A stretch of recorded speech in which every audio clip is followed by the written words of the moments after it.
Olá, pessoal, boa noite.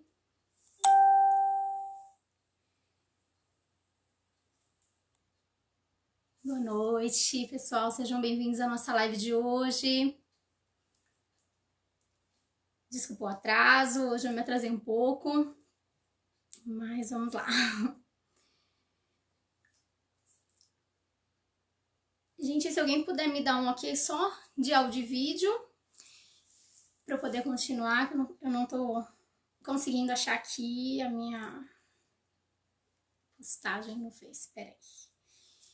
Então, gente, boa noite, pessoal que tá chegando, Clarice Uno, boa noite, Renato Unesal, boa noite, sejam bem-vindos à nossa série de lives sobre autismo. Hoje a gente vai continuar aí com um bate-papo sobre crianças, adolescentes, pessoas que vivem dentro do TEA. E aí hoje a gente vai falar sobre a agressividade, então vamos explicar aí um pouquinho como é que eles estão passando nesse momento aí de isolamento social, de um momento de reclusão forçada. Então hoje a gente vai falar um pouquinho sobre essa questão, né? Como que a agressividade dessas crianças e desses adolescentes está surgindo, né? Nesse momento aí que a gente está passando de tantas mudanças. Então, pessoal que está chegando, boa noite, sejam bem-vindos. Vocês estão me vendo e me ouvindo? O áudio tá ok, o vídeo ok para eu poder começar, a gente fazer a nossa conversa aí. Boa noite, Fátima Kumi, tudo bem? Seja bem-vinda a mais uma live. Estamos tendo um grupo aí de neuroamigos. Fátima é uma delas, seja bem-vinda. Kira, o pessoal do Kira, grande abraço, sejam bem-vindos à nossa conversa de hoje. Bom, pessoal, eu vou me apresentar. Então, para quem não me conhece, eu sou Viviane Gomes, sou psicopedagoga, neuropsicopedagoga, especialista em neurodesenvolvimento infantil e atuo aqui no Japão com crianças e adolescentes com dificuldade de aprendizagem, transtornos, distúrbios, enfim, outras questões, né, que envolvam aí o desenvolvimento infanto-juvenil, desenvolvimento neuronal, cognitivo e por aí vai. Tá, pessoal? Então, tem um pessoal chegando, boa noite. E aí, nome assim, pra mim já fica difícil, o nome em Nihongo, eu ainda não aprendi. Mas sejam todos bem-vindos, a galera que tá chegando. Fátima, hoje mais cedo... hoje saiu mais cedo. E aí agora já tem uma galera boa já, que tá chegando em casa um horário um pouco mais cedo. Infelizmente, por causa dos zangueos aí que deu uma diminuída, mas vamos aproveitar o tempo pra gente se informar, pra bater papo, pra gente conhecer um pouco mais sobre alguns assuntos, né? Então, vamos lá, pessoal. Se vocês estão vendo e ouvindo, eu vou continuar, tá, gente? Porque os números estão subindo muito rápido. Boa noite, Portal Me. Obrigado pelo espaço. Quero agradecer aqui ao Portal pelo espaço. Mês que vem aí, 2 anos de Portal Me, de lives quinzenais. Já quero agradecer desde já e já vou comemorando. Elaine, bom dia, from Brasil, hi, obrigada, um beijo pra vocês, todo mundo aí do Brasil, a galera da NeuroKids BR aí, um beijo forte pra todo mundo. E então vamos lá, pessoal, hoje vamos conversar aí meio que rapidinho sobre essa questão, que é um assunto que muitas pessoas têm comentado, muitas mães têm entrado em contato comigo e... ótimo. Então, me falando que as crianças estão vindo com um comportamento, as crianças e os adolescentes, sim, estão vindo com um comportamento bem, como elas falam, ele tá muito arredio, eu não consigo mais controlar, né? E aí elas não sabem muito o que fazer e quando fazer, né? Em que momento que elas têm que fazer essa interferência, em que momento elas têm que intervir quando a criança tá aí desregulada, mas enfim, tá nesse momento aí onde a agressividade explodiu, vamos dizer assim, né?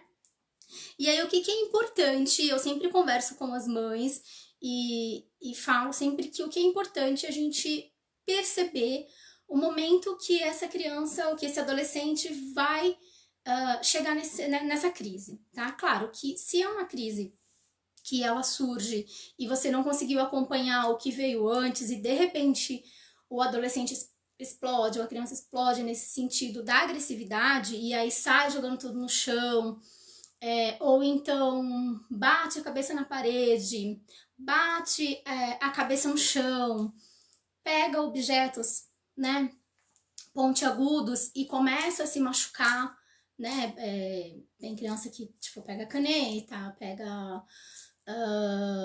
sei lá, uma colher, qualquer coisa que tem ali, aí ele começa a se agredir, né, e essa autoagressão começa a vir muito, muito forte, e aí os pais ficam um pouco perdidos, sem saber o que fazer e como fazer.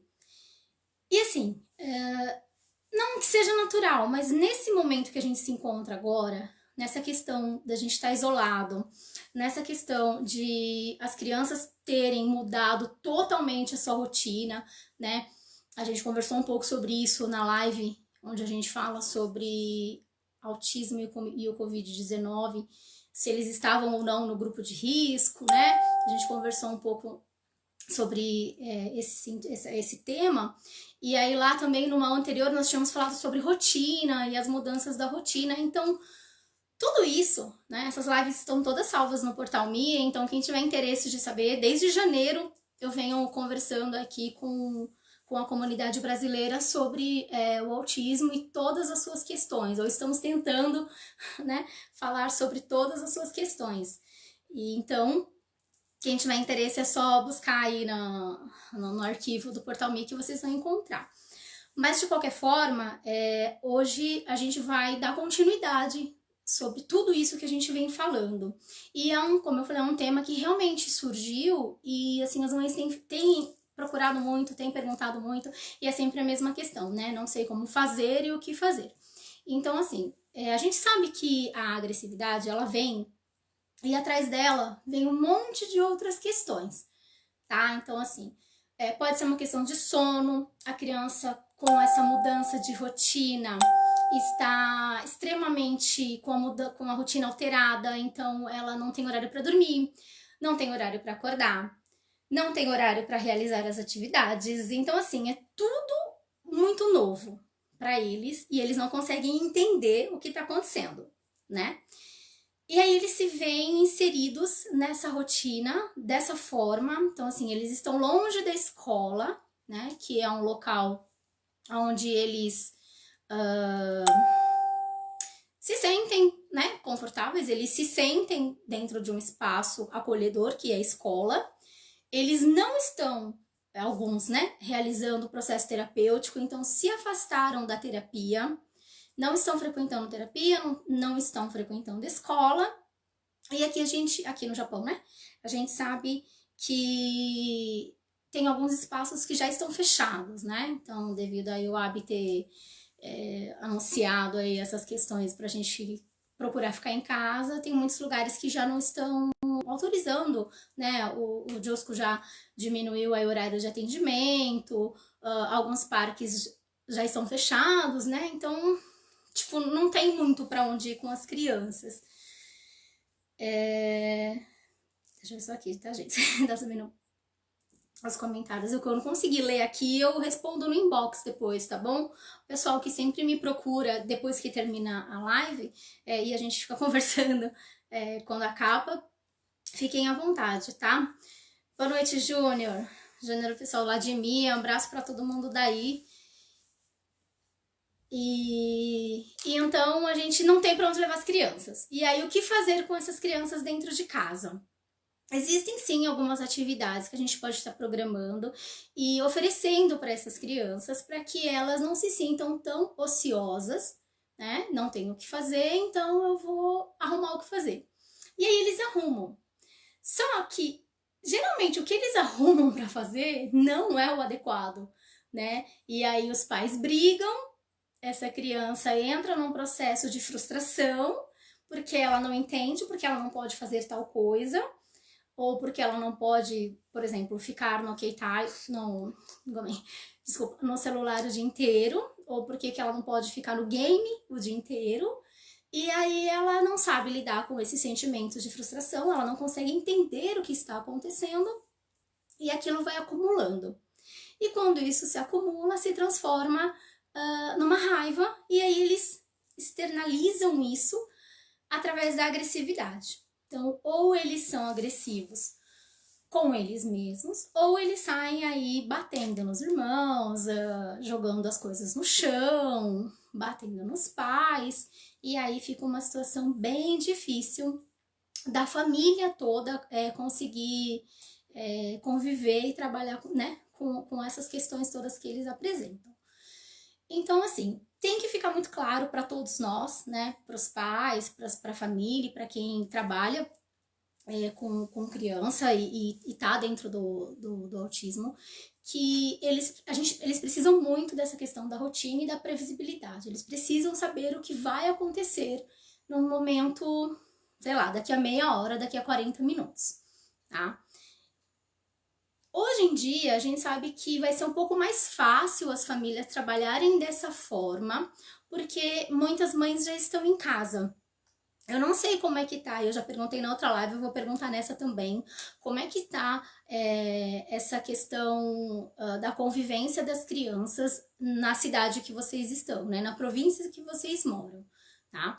Aqui na região de Aichi, na região de Nishio, as escolas realmente elas continuam fechadas, né? Algumas acho que vão reabrir no fim do mês, outras vão esperar o Yasumi passar. Eu sei que tá um pouco confuso ainda esse processo da reabertura das escolas. Então, você que estiver aí da região que você for, coloca a região que você tá e como é que tá aí a questão escolar de onde você mora. E os espaços, né? Os Jidokuru que tem aqui, que é os espaços que as crianças frequentam. Então, se esses espaços, né, que também atuam com crianças com alguma condição, se eles estão abertos, se estão trabalhando, como é que tá essa situação também. Porque aqui, né, aqui na região de Nishio, os atendimentos seguem. Então, as crianças não vão à escola, mas eles estão frequentando um outro, né, acabam frequentando um outro espaço. E aí a gente fala da exposição. Eles estão expostos da mesma forma. Claro que numericamente não tão grande quanto um espaço de escola, mas a gente não consegue, né, ficar mantendo 2 metros de distância, por exemplo, de uma criança nesses espaços. Então, como eu falei lá do risco de contaminação e o risco de contágio, que eles caminham lado a lado, né, realmente eles caminham. Então, a gente precisa, assim, ter um olhar um pouco mais atento sobre essas opções, né, de onde as crianças podem ficar. E aí agora com a galera toda em casa, né, a gente sabe aí que o Yasumi da semana do Golden Week se prolongou, então aqui no Japão a gente tem essa semana que é um monte de feriado junto, pra galera que tá no Brasil é um monte de feriado junto, e aí junta vários dias e aí a gente vira essa semana de ouro aí, onde o Japão para. Só que, devido à pandemia, devido ao coronavírus e devido a todas essas outras questões, ela virou uma semana um pouco maior, né? Ficou com um pouco mais de dias, a gente já tem alguns pais que sim, já estão em casa, as crianças já estavam em casa desde do comecinho do mês de março, e estamos virando aí 2 meses, 3 de março, 3 de abril, vai provavelmente até 3 de maio. Estamos virando aí 2 meses sem aula, então as escolas aí, algumas estão se virando da forma com que pode. E aí, essas crianças se veem trancadas dentro de apato, né? Aqui a gente sabe que não são todas as famílias que têm casa, aqui no Japão. Então, as crianças ficam trancadas dentro do apartamento, né? E aí, dentro do apartamento é mais difícil ainda, porque quem tem casa, a galera que tem casa, ainda é um pouco mais tranquilo, porque você tem mais espaço, a criança tem vários cômodos para andar, vamos dizer assim, né? para passear da sala para o quarto, do quarto para a cozinha, e aí vai para outro quarto. Então ela consegue, dentro do ambiente da casa, ter um espaço melhor, vamos dizer assim, né? Então ela consegue se distrair um pouco mais nesses espaços. Mas a turminha, que é turminha de apartamento, não tem essa opção. E aí o quadro dá uma piorada, né? Eles ficam mais agitados, eles ficam mais apreensivos de ter que fazer alguma coisa ou de não ter que fazer alguma coisa, tá? Por que que essa agressividade, ela se torna assim, ela tem se tornado mais aparente nesse período de isolamento social? Primeiro, né, pela quebra de rotina, que eu já expliquei o que aconteceu, né? Segundo, pela ausência das atividades que as crianças estavam acostumadas a realizar. Então, quando a gente fala de ir para a escola ou de ir para a terapia, não é somente de você ir ao local, né? São os profissionais que você tem, são as atividades que você faz, né? Que a criança faz. E tudo isso meio que se perdeu durante esse período. E aí, quando isso se perde, as crianças também ficam perdidas e eles não conseguem entender, e passar por essa fase tem sido um pouco mais difícil, mas assim, ela é possível, tá? A gente orientando direitinho, os pais procurando saber como que funciona, eu acredito que esse mais um mês aí praticamente que a gente ainda vai ter, eles consigam passar de uma forma boa, tá? Até a retomada da escola, até a retomada das atividades, até poder sair para ir para um shopping, para ir passear, enfim. Mas por enquanto a gente não tem nada disso. Então o que a gente pode fazer, né?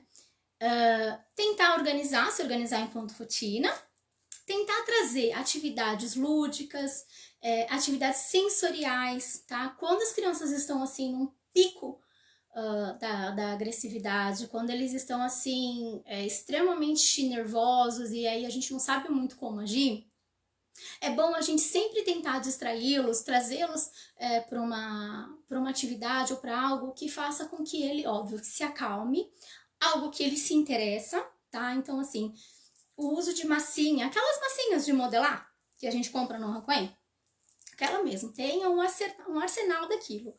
Tá? É muito bacana, a gente consegue trabalhar bastante com eles, né? Outra questão que a gente também consegue, que tem acalmado bastante, são aquelas bolinhas de gel, que a gente fala que são bolinha sensorial. Claro, desde que a criança ou adolescente não tenha nenhuma questão aí de hipersensibilidade, né? Mas aqui a gente vai dando algumas dicas e aí você tenta usar com a sua criança ou com o seu adolescente aquilo que você acredita que ele seja capaz de conseguir fazer. E se não, é só estimular, né? Lembre-se que eu sempre falo. Eles conseguem tudo, eles podem muita coisa, a gente só precisa de muito treino, de muito estímulo, que aí eles vão embora, né? Eles conseguem sim. E isso acalma muito. A questão da água também, né? Tem mãe que fala comigo e fala assim, ai, se eu não ponho no chuveiro ou não ponho, sei lá, numa banheirinha, alguma coisa assim, no ofurô, ele não sossega. Tem criança que tem que ligar o ofurô, a mãe põe a água, que a gente tem ofurô em casa, né? A maioria dos apartamentos tem. E aí fala que só ali se acalma. Ótimo. Num momento onde, assim, a criança está totalmente transtornada, ela está num grau, num nível de desregulação tão grande que ela já se agrediu, ela já agrediu alguém da família, ela já derrubou tudo no chão, rabiscou parede, sei lá, tem tantas coisas que eles fazem, e aí a mãe já chega no ponto de que não sabe o que fazer, aí ela vai e leva ele para esse banho, e aí ali a criança passa 1, 2 horas ali, até esse estresse baixar, essa criança se acalmar, ela realinhar toda a questão do pensamento para ela poder realinhar o comportamento dela, tá? Porque mexe com tudo. E aí sim, a criança consegue se acalmar e a mãe consegue ali fazer uma assistência adequada.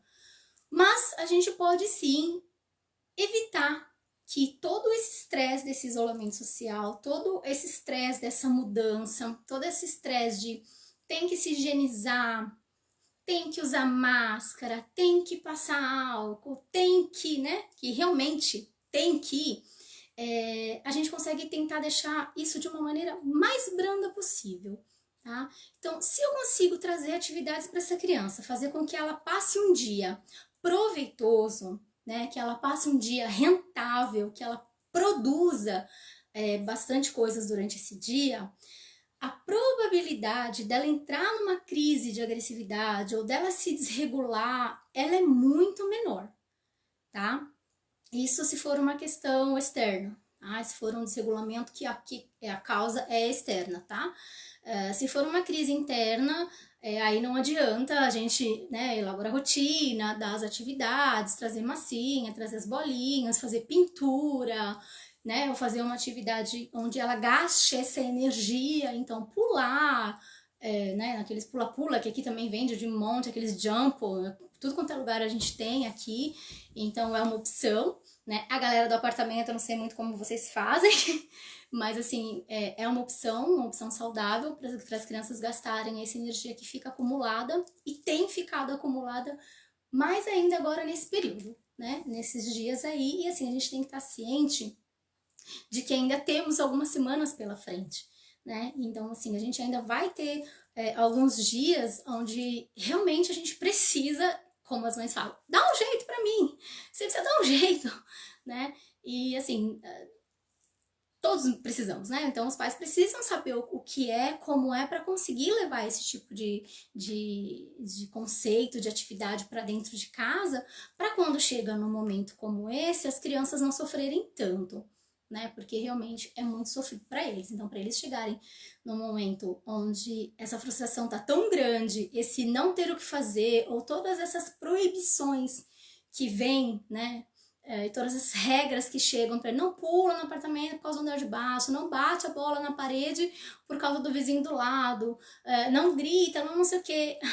É tanto não que essas crianças têm escutado essas semanas que realmente eles acabam explodindo, né?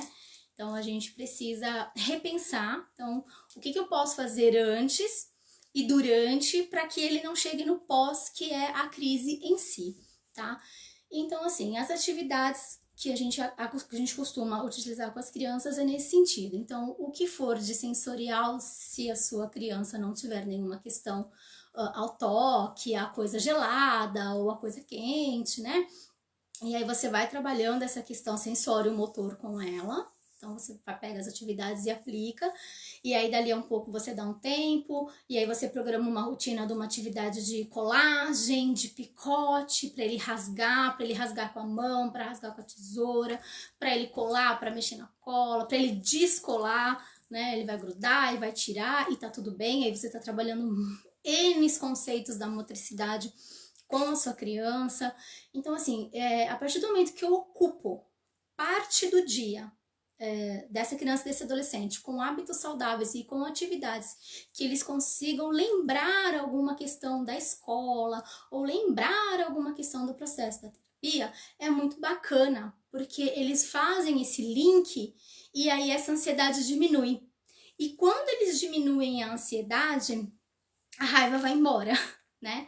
Claro, a gente precisa saber se essa agressividade aí não tá aparecendo porque ele tá com frio, ou porque ele tá com fome, ou porque a roupa tá incomodando, né? Então, as crianças, os adolescentes, né, que tem essa questão do toque, da roupa que incomoda, ou porque coça. Então, isso a gente tem que tá sempre verificando, né? Tá com frio, tá com calor, quer pôr a blusa, quer tirar a blusa, quer ir ao banheiro, a turminha que tá aí na fase do desfraude, né? A gente sabe que quando chega em casa a gente dá uma relaxada, né? Mas não pode, porque senão eles vão desaprender, vamos dizer assim, desaprender não.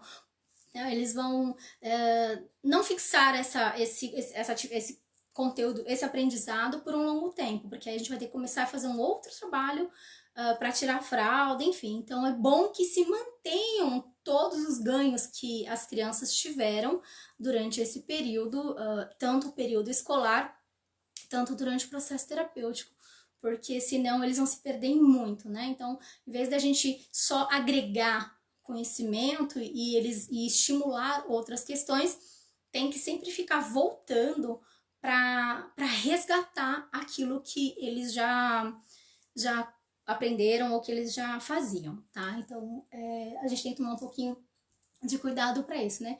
Eu sempre falo com as mães, mas ainda não faz isso, mas ainda não aprendeu a fazer aquilo. E eu falo, não, peraí, mas o que ele já aprendeu? O que ele conquistou? Como que tá essas evoluções, essa conquista dele agora? Então, vamos dar uma valorizada nesse processo também, que é muito importante, são conquistas, né? Dessas crianças e desses adolescentes. E aí vamos, como se diz assim, vamos dizer a ele que ótimo, que legal, olha que bom que você tá fazendo, olha que legal que você conseguiu. Será que agora a gente consegue fazer tal coisa? E se não conseguir, se os pais se frustrarem, tudo bem, faz parte. A gente sabe que pro desenvolvimento motor, a gente precisa de um desenvolvimento cognitivo, precisa de uma maturação aí desse cérebro. Então, são tantas outras questões que estão por trás, né? Mas assim, tudo vale a pena, né? Todo o processo de desenvolvimento e de evolução das crianças valem a pena. Então, a gente tem que meio que valorizar, sim, tudo que ele já aprendeu e tudo que ele já sabe, né? Pra gente conseguir continuar. O importante é que a gente não pare, tá? Com esse processo durante esses dias. De novo, a gente vai ter um período mais longo aqui no Japão, então não é bom a gente deixar, a gente perder esse processo, tá? Boa noite. Aqui em casa, vou ler um comentário, tá? Aqui em casa são um casal de gêmeos autistas, graus diferentes. Quem usa repete o que falamos, mas passa o dia no game e não solta. A Aki já não fala e não gosta de barulhos nem sons de vozes. Então, aí a gente tem duas questões, né? O uso do game, que a gente, né, falei um pouquinho aqui sobre eles não entenderem e não poderem ficar no game o dia inteiro, porque geralmente o que acontece? As crianças assimilam, eu vou para casa, eu vou usar o videogame. Por quê? Enquanto eu tô na escola, eu não uso, enquanto eu estou no parque, eu não uso, mas quando eu estou em casa, eu uso. Só que agora a gente tem um grande problema, porque eles estão em casa 24 horas, não é? Eles estão em casa o dia inteiro. E aí, o que eles entendem? Se eu tô em casa o dia inteiro, eu posso usar o game o dia inteiro. E aí, para os pais, né, mostrarem e provarem que não pode usar o game o dia inteiro, tem sido um processo mais difícil. Mas assim, estipular horário, estipular momento. Mas Vi, o meu filho não tem a compreensão de hora. Ok, vamos ensinar. Então vamos mostrar o relógio, vamos pro lúdico, ou então vamos para a rotina do dia a dia. Então, mas ele não sabe o que é hora. Você vai ficar 1 hora de tempo com game. Então, vou comprar uma ampulheta e vou mostrar para ele e vou falar que quantas vezes aquela ampulheta virar é o tempo que ele pode usar. Na hora que a ampulheta parar, ele tem que parar, né? Ou então, aqueles timers, né? Aqueles timers que aqueles reloginhos sonoros, você bota lá 60 minutos e ele vai fazendo, uma hora que der o tempo, ele vai fazer o barulho, vai desligar e aí ele vai saber. Então, eu não preciso saber ler, saber escrever, nem saber falar para ler o mundo, tá? A gente sabe que é importantíssimo um conhecimento pedagógico total, ainda mais eu, pedagoga. Acho mesmo que a gente tem que ter, né, o conhecimento de base. Mas, assim, não é só... Ele não é a única via de acesso ao aprendizado. Eu saber ler as horas, saber ler um livro, sei lá, isso aí não quer dizer que é a única forma que eu tenho para aprender. Então, eu consigo, sim, ensinar tempo para uma criança sem ter necessariamente que ela olhar para o relógio e saber, são 8h30, até as 9h30 eu posso usar o game, depois desse horário eu não posso mais. Então, eu vou trabalhar vários conceitos de tempo com essa criança, com esse adolescente, para que ele entenda o tempo que ele vai usar o game, ou que ele vai usar o notebook, ou que ele vai usar o computador, ou o game, né? E aí, que horas que isso vai ter que parar, tá? E aí ela tem essa questão, né, do menino não soltar nem o game nem o tablet e a menina não gostar de barulho nem de som nem de vozes. E aí fica aquela questão, um fica ali plugado, vamos dizer assim, né, nos barulhos do game, no som, tal, e a outra não gosta de barulho. De novo, eu não sei se é apartamento, eu não sei se é casa. Quando a gente mora em casa, a estrutura é um pouco melhor, maior, a gente consegue... Melhor eu tô falando pra eles, tá, gente? Agora, quando a gente mora num espaço um pouco menor, fica mais difícil. Divide quarto, divide sala, é a mesma sala, né, óbvio, pros dois, mas é o mesmo quarto pros dois. Aí um vai pra cozinha, o outro vem pra cá, eles querem ficar junto, mas aí também não se entendem. A gente precisa ensinar essas crianças também, e é possível, a respeitar o tempo de cada um. O tempo de irmão, o tempo da irmã, e eles precisam estar juntos também. Ela tá falando que ela mora em casa, tá? Tá dizendo que ele sabe ler e ver horário também. Que aprendeu inglês, japonês, português e que mistura tudo.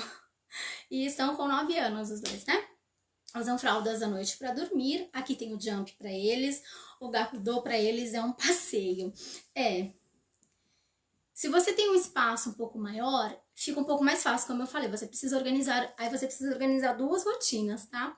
Porque assim, a convivência é boa, a convivência é bacana, mas a individualidade é tudo. Né? Por mais que a gente são irmãos, a gente se ama, a gente sabe que tem toda essa história, mas a gente precisa preservar a individualidade de cada um deles. E as crianças autistas, elas têm muito isso, né? O que o pessoal fala, é muito fechado, vive lá no mundo deles, eu falo pra mim, é a individualidade que todos nós queremos ter, mas que a gente, por conviver e viver numa sociedade, a gente passa reto. Né? Quantos de nós a gente gostaria realmente de estar no nosso momento, a gente com a gente mesmo, e a gente não pode porque nós somos obrigados o tempo todo a viver em sociedade, em comunidade, enfim. E eles não, como eles vêm assim, né, limpos, eles fazem o que eles acham, e tem hora que eu falo que é isso mesmo, que eles na verdade são mais do que certos, né? Então a gente tem que saber respeitar, claro, eu não vou induzi-los a ficar o tempo todo sozinho, a deixar isolado, porque também não é essa a questão. A gente sabe que o desenvolvimento com os demais é necessário, faz parte, e realmente a gente aprende muito. Mas eu acho que a gente saber respeitar o limite de cada um deles é crucial. Então, mãe, se você conseguir organizar dentro do dia atividades onde cada um fique num espaço e consiga fazer o que tem que ser feito, né, cada um numa sala, ou um no quarto, na sala, ok também, tá? Mas assim, ele tem que entender que ele não vai viver de game e que ele não vai viver com o olho numa tela de computador, porque não vai ser assim que vai funcionar, o mundo também não é assim. E ela vai ter que entender que a questão dos sons, da voz humana, ou seja, dos eletrônicos, claro que se não for nenhuma questão de distúrbio auditivo, tá? A gente também precisa, sempre precisa analisar tudo. A pessoa chega, e não fala, não sei o que, eu falo, tá, mas essa criança não fala por quê? Ela tem alguma questão motora em relação à fala, né? Porque às vezes rola uma apraxia de fala, rola um distúrbio do processamento ali, e a gente precisa saber o que é.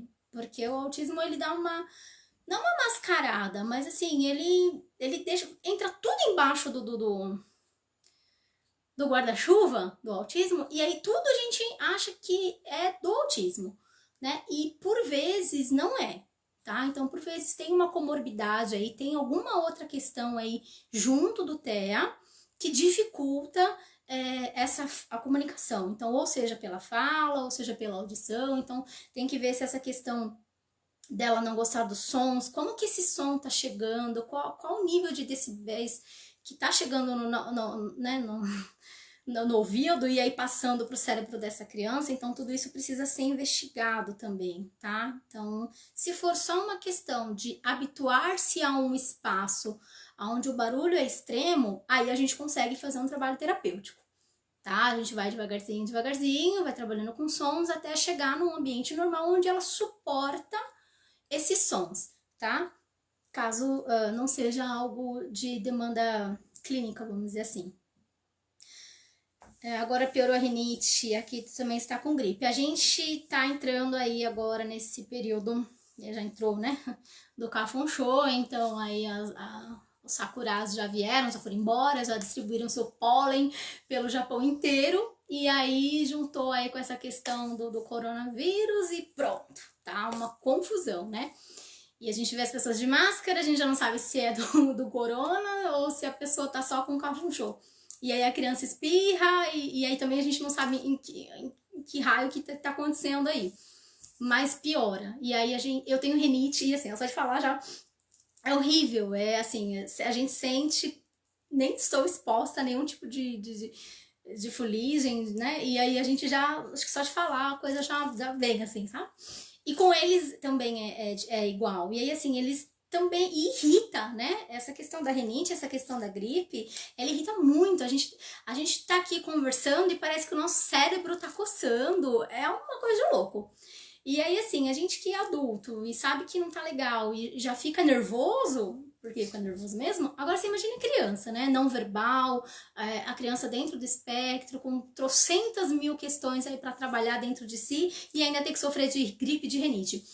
Não é fácil, tá? Então, assim, manter o ambiente arejado, ligar o umidificador, deixar o espaço limpo, evitar poeira, essa criança precisa ficar com a mão, olho, sobrancelha, cílios, sempre lavados, higienizados, porque sempre fica, né, para que assim, e aí fala, mas eu não saí de casa, o quarto dele é super limpo, tá, mas existem, né, as porinhas que ficam na gente mesmo.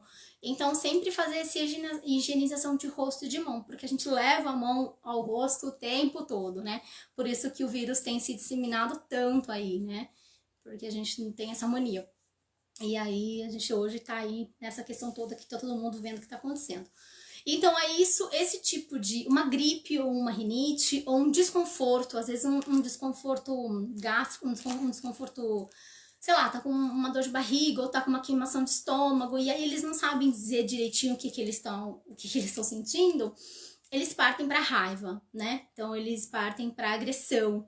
E aí os pais falam, eu não sei por que começou a bater, ou começou a brigar, ou tava tudo bem, de repente tem crise. E aí a gente precisa sempre estar muito atento no pré, né? Para a gente poder entender o pós, a gente precisa ver o que está acontecendo no antes. O que aconteceu antes? Qual foi a mudança de rotina?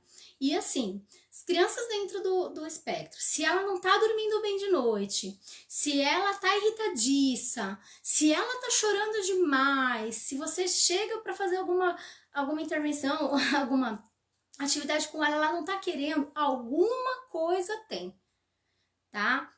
Eles demonstram sim, nessas questões aí que eu falei, eles estão demonstrando que algo não está bem, tá? Então vocês precisam estar atentos a essa mudança de comportamento. Agora mais que nunca, porque vocês estão aí há 2 meses com essas crianças dentro de casa. Então vocês vão conseguir conhecer muito melhor mesmo, vocês vão conseguir conhecer como que tá essas crianças, como que eles estão, como eles vivem, né? Como que é quando acorda, na hora do almoço, porque eles não estão na escola nem nada, então estão com vocês. E aí vocês vão conseguir ter um olhar bem bacana sobre eles, tá? Né, quando a criança respira pela boca por causa da rinite e amidalite. Quando conversamos em casa, em família, ela não gosta nem por telefone. Está ficando mocinha, é bem sensível ao toque no corpo. Todas essas alterações, a gente falou sobre autismo e sexualidade. Tem uma live aí, dá uma procurada no banco de vídeos do portal que você vai encontrar. Nós falamos sobre essa questão do desenvolvimento físico de crianças, dos adolescentes, né? E aí falamos também sobre a sexualidade dentro do autismo e lá tem algumas dicas bacanas para você acompanhar também, tá? Mas assim, só para fechar, pessoal, hoje, então, para que vocês entendam que essas crianças, nesse momento em que a gente tá vivendo, com todas essas dificuldades que têm acontecido, não tá sendo fácil para nós e não é fácil para eles também. Tá? Então, seja vocês se programarem, organizarem rotina, organizarem horário, respeitar o tempo de cada um deles, colocar cada um num espaço para fazer determinada atividade, principalmente as coisas que lembrem esse processo escolar, esse processo de terapia, procurar manter contato sim com as pessoas que envolviam, que estavam envolvidas com a criança antes disso tudo acontecer. Isso tudo é extremamente válido. Ah, mas eu tenho medo de sair. Tem um monte de mãe que me escreve, um monte de mãe que me liga e fala, mas eu tenho medo de sair, eu tenho medo de levar, eu tenho medo de ir pra tal canto, porque aí se pega, eu vou me sentir extremamente culpada. Porque a gente sabe que se uma criança pega, ela fica isolada, né? E fica mesmo, os pais não têm acesso, não têm contato, fica sabendo por boletim médico o que tá acontecendo, né? Então, não, a gente, é natural esse medo, mas assim, tem coisas que a gente tem que continuar e tem que tentar fazer. Então, se não é possível no presencial, bora fazer no virtual, não sei, liga, bota no WhatsApp, faz uma live, né? Não sei, alguma coisa para manter esse vínculo para que também não se perca, né? E aí, nesses momentos de crise, como a gente fazer as intervenções, que foram essas dicas aí que foram dadas, foram passadas. Então, pessoal, é isso. Se vocês tiverem alguma dúvida, vocês escrevam aí, depois a gente lê. Quero agradecer a todo mundo, obrigada aí por mais uma live. A gente vai continuar com a nossa série de lives aí. Daqui a 15 dias a gente vai falar sobre a seletividade alimentar, né, dentro do autismo, como que a gente pode trabalhar isso, como que as crianças reagem a essa questão da alimentação. E a gente vai dar continuidade ao nosso tema, ok, pessoal? Então, obrigada, boa noite, bom e assumir para todo mundo. Não vai ser da forma com que a gente esperava, né? Vai ser um Golden Week aí diferente, mas eu espero que seja proveitoso para cada um de vocês e fiquem em casa, galera. Não brinquem com essa situação, porque ela não está fácil, ok, pessoal? Então, é isso, um abraço, obrigado por vocês, curtam e compartilhem a página do Portal Me, a página da NeuroKids, me sigam, lá tem as neurodicas para os neuroamigos, né? Então, façam parte lá do nosso grupo de amigos no Facebook, espero todos vocês lá, ok, pessoal? Grande abraço para todo mundo, tchau!